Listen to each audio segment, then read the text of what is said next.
জাতীয় নির্বাচনে মাঠে থাকবে সেনা, নৌ ও বিমান বাহিনীর ৯৪,০০০ সদস্য।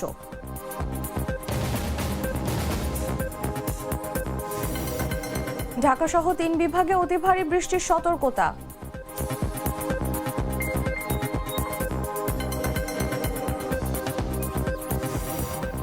আমরা মওদুদীর না, মদিনার ইসলামের চর্চা করে, বলেছেন সালাউদ্দিন আহমদ।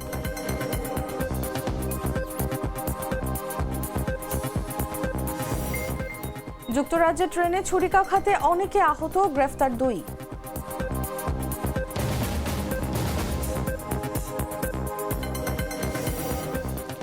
নারী বিশ্বকাপ ক্রিকেটের ফাইনালে ইতিহাস তৈরির অপেক্ষায় ২ দল।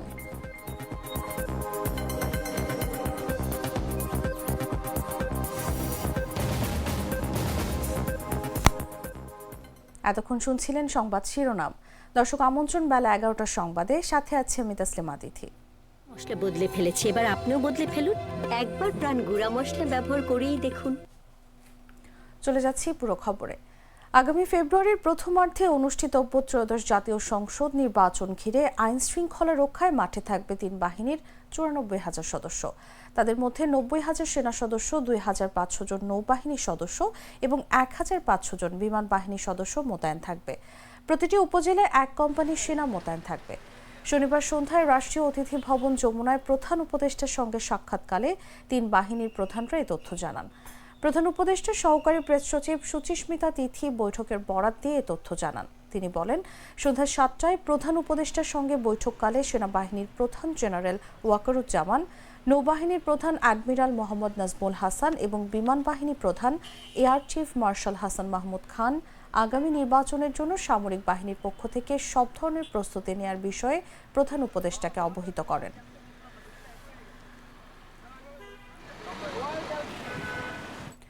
আগামী ২৪ ঘন্টায় ঢাকাসহ দেশের ৩ বিভাগে ভারী বৃষ্টির আভাস দিয়েছে আবহাওয়া অধিদপ্তর। এ সময় দেশের কোথাও কোথাও অতি ভারী বৃষ্টি হতে পারে।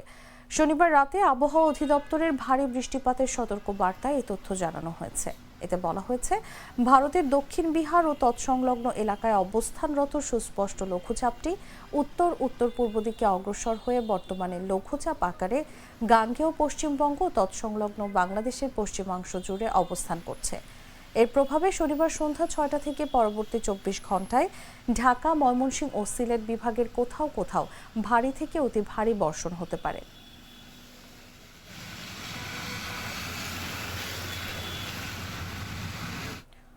বিএনপির স্থায়ী কমিটির সদস্য সালাউদ্দিন আহমদ বলেছেন, আমরা মদিনার ইসলামের চর্চা করি, আমরা মওদুদের ইসলামের অনুসারী না। যারা ফিতনা সৃষ্টি করে বিভেদ করতে চায় তাদের কাছ থেকে আমাদের দূরে থাকতে হবে। ইসলাম নিয়ে রাজনীতি করা যাবে না। শনিবার নারায়ণগঞ্জ শহরের ইসদাইরে কেন্দ্রীয় ঈদগাহ ময়দানে কাশেমি পরিষদ আয়োজিত আজমাতে সাহাবা সমাবেশে তিনি কথা বলেন। সালাউদ্দিন আহমদ বলেন, নির্বাচনের আগে কিছু কিছু রাজনৈতিক দল ইসলামকে ব্যবহার করে রাজনীতি করতে চায়, এতে দেশের ক্ষতি হয়।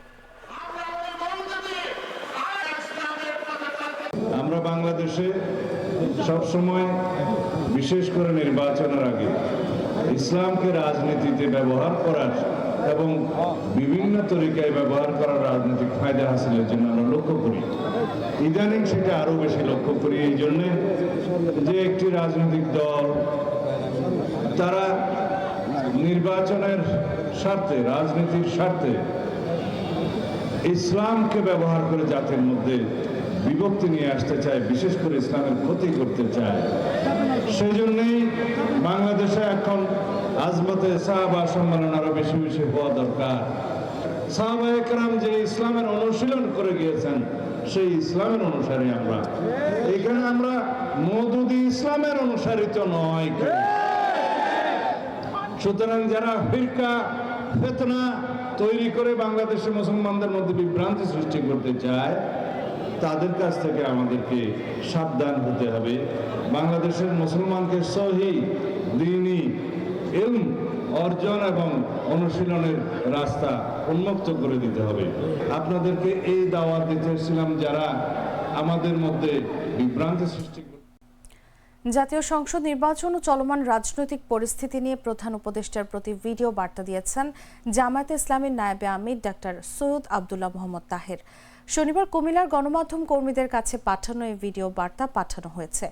সেখানে আব্দুল্লাহ মোহাম্মদ তাহের বলেন, গত উপদেষ্টা পরিষদের বৈঠকে এর আগের সপ্তাহে গৃহীত আরপি সংশোধনের সিদ্ধান্ত একটি দলের অযৌক্তিক দাবির কাছে নথি স্বীকারের শামিল। এর মাধ্যমে সরকারের নিরপেক্ষতা প্রশ্নবিদ্ধ হয়েছে। গত উপদেষ্টা পরিষদের বৈঠকে এর আগের সপ্তাহে গৃহীত আরপিওকে পুনরায় সংশোধন করা একটি দলের অন্যায় অযৌক্তিক আবদারের কাছে নথি স্বীকার করার শামিল বলেই আমরা মনে করি। এই সরকারের বিভিন্ন কর্মকাণ্ড অতীতেও একটি বিশেষ দলের প্রতি আনুগত্যের বহিঃপ্রকাশ ঘটেছিল। প্রধান উপদেষ্টার লন্ডন গিয়ে একটি অসময় এবং অবৈধ চুক্তি, একটি দলের চাপে নির্বাচনের রোডম্যাপ ঘোষণা এবং সর্বশেষ একই উপদেষ্টা পরিষদে গৃহীত একটি দাবি আরেকটি দল যখন এটার সাথে দ্বিমত পোষণ করেছে, বিভিন্ন রাজনৈতিক দলের মার্কা ব্যবহারের বিষয়তে আবার সেটাকে গত পরিষদের বৈঠকে পুনরায় পুনর্বিবেচনার নামে দলের প্রতি যে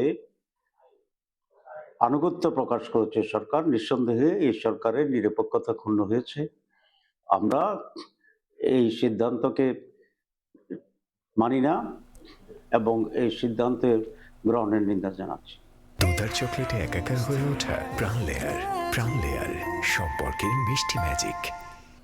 ঢাকা মহানগরে দক্ষিণ জামায়াতের সেক্রেটারি ডক্টর মোহাম্মদ রেজাউল করিম বলেছেন, আমরা বাংলাদেশকে এমন জায়গায় নিয়ে যেতে চাই যে বাংলাদেশ মালয়েশিয়া এবং সিঙ্গাপুরকে অতিক্রম করতে পারবে। আমাদের ভিত্তি এবং শপথ হবে রাজনীতিবিদরা দুর্নীতি করতে পারবে না। রাজনীতিবিদরা যদি দুর্নীতি না করে তাহলে কোনো আমলা দুর্নীতি করতে পারবে না। শনিবার লক্ষ্মীপুর সরকারি কলেজে নবীন বরণ ও ক্যারিয়ার গাইডলাইন অনুষ্ঠানে প্রধান অতিথির বক্তব্যে তিনি এসব কথা বলেন। কলেজ শাখা ছাত্র শিবিরের ব্যানারে ক্যাম্পাস মাঠে এই আয়োজন করা হয়। রেজাউল করিম বলেন, জাকাত ভিত্তিক একটি অর্থ ব্যবস্থাকে ভিত্তি করে আমরা যদি অগ্রসর হই, আমরা হিসেব করে দেখেছি বাংলাদেশের যত সমস্যা আছে এগুলো সমাধান করতে 5 বছর সময় লাগবে। আমরা যারা রাজনীতিবিদ তারা যদি দুর্নীতি না করে কোনো আমলারা দুর্নীতি করতে পারবে না। বাংলাদেশ জামাত ইসলামীর আজকের যুদ্ধ হচ্ছে যে আমরা দুর্নীতির বিরুদ্ধে আমরা যুদ্ধ ঘোষণা করেছি। এই যুদ্ধে কি তোমরা আমাদের সহযোগী হওয়ার জন্য প্রস্তুত? কারা হাত তোলো যে আমরা দুর্নীতিকে না বলতে চাই। বাংলাদেশ আর আমরা জাকাত ভিত্তিক একটি অর্থ ব্যবস্থাকে ভিত্তি ধরে আমরা যদি অগ্রসর হই, আমরা হিসাব করে দেখেছি বাংলাদেশের যত সমস্যা আছে এগুলো সমাধান করতে মাত্র 5 বছর সময় লাগবে ইনশাআল্লাহ। আমরা আজকে এই জন্য সিদ্ধান্ত নিয়েছি, তোমরা যদি আমি যা বলি এগুলোর সাথে একমত থাকো তাহলে হ্যাঁ বলবে। আমরা এবার সিদ্ধান্ত নিয়েছি লক্ষ্মীপুরে আমরা বিশ্ববিদ্যালয় আমরা প্রতিষ্ঠা করব।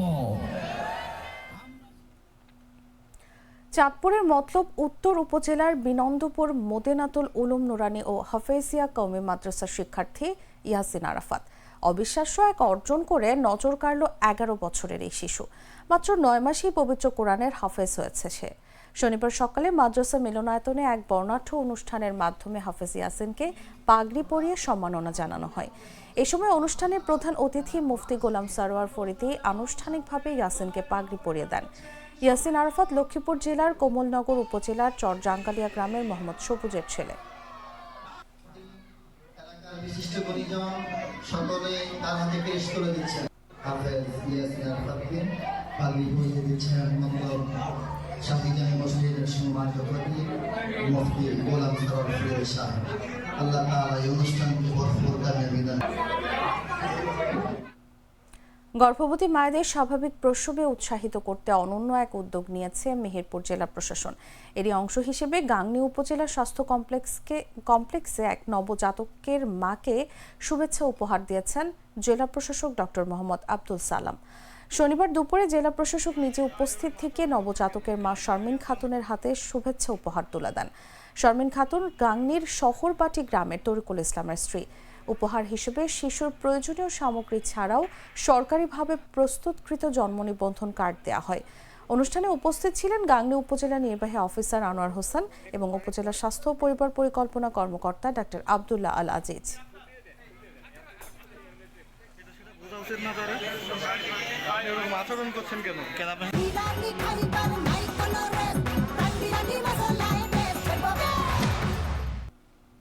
জানাবো আন্তর্জাতিক সংবাদ।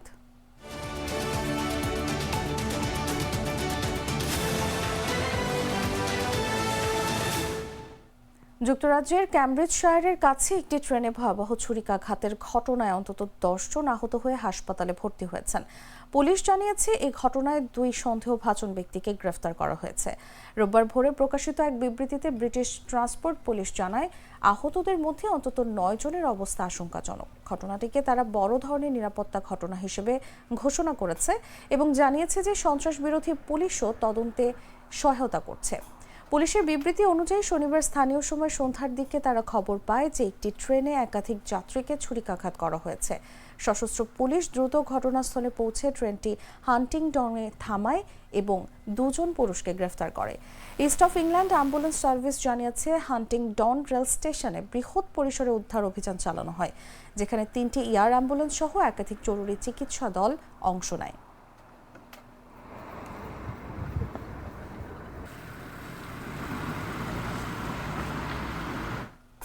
সুদানের মাটিতে গণহত্যার চিহ্ন, আকাশ থেকে দেখা যায় রক্তের দাগ। স্যাটেলাইটের ছবি, ভিডিও, প্রত্যক্ষদর্শীদের বক্তব্যে এমন নির্মম হত্যাযজ্ঞের প্রমাণ মিলেছে বলে জানিয়েছে যুক্তরাষ্ট্রের ইয়েল বিশ্ববিদ্যালয়ের হিউম্যানিটেরিয়ান রিসার্চ ল্যাব।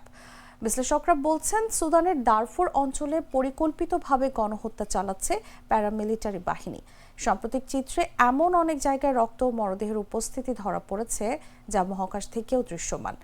এইচআরএল জানিয়েছে, তারা সুদানের দারফুর অঞ্চলে এমন বহু জায়গা শনাক্ত করেছে যেখানে মাটির রং লালচে হয়ে গেছে, যা রক্ত ও মরদেহের উপস্থিতির সঙ্গে সামঞ্জস্যপূর্ণ।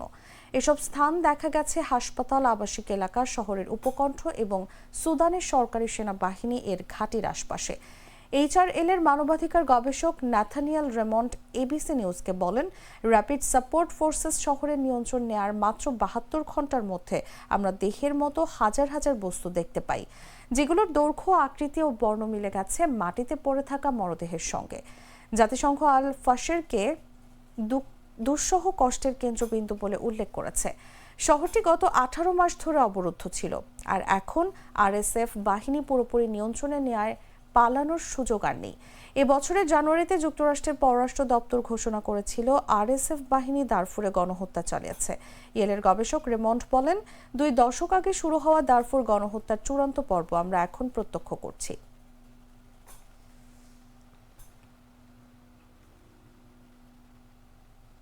সংবাদ শেষ করব খেলার খবর জানিয়ে।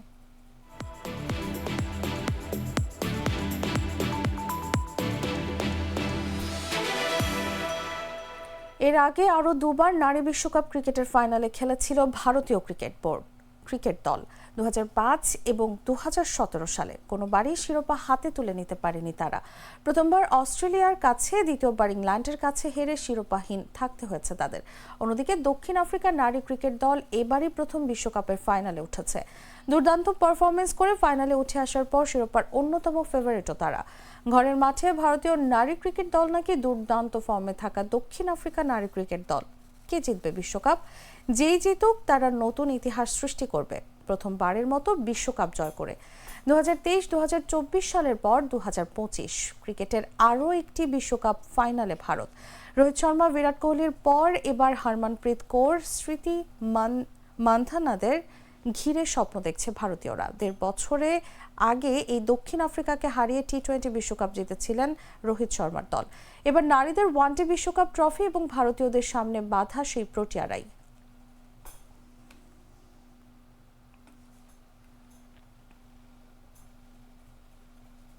দর্শক, সংবাদ শেষ করার আগে শিরোনামগুলো জানিয়ে দিচ্ছি আরও একবার।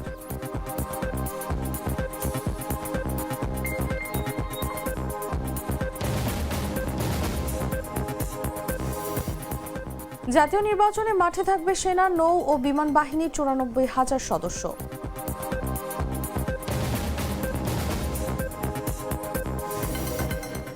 ঢাকা সহ 3 বিভাগে অতি ভারী বৃষ্টির সতর্কতা।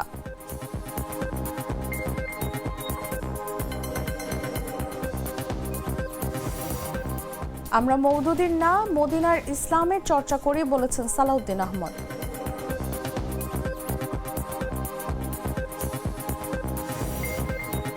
যুক্তরাজ্যে ট্রেনে ছুরিকাঘাতে অনেকে আহত, গ্রেফতার 2।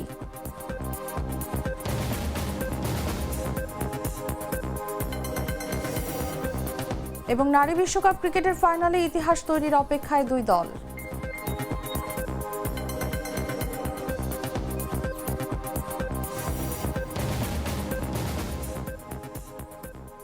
দর্শক, এই ছিল এখনকার মতো। এরপর দেখবেন দুপুর 1টার নিউজ। প্রতি মুহূর্তে সর্বশেষ খবর জানতে ভিজিট করুন jagonews24.com। ফলো করুন আমাদের ভেরিফাইড ফেসবুক পেজ এবং সাবস্ক্রাইব করুন জাগো নিউজের ইউটিউব চ্যানেল। ধন্যবাদ সবাইকে।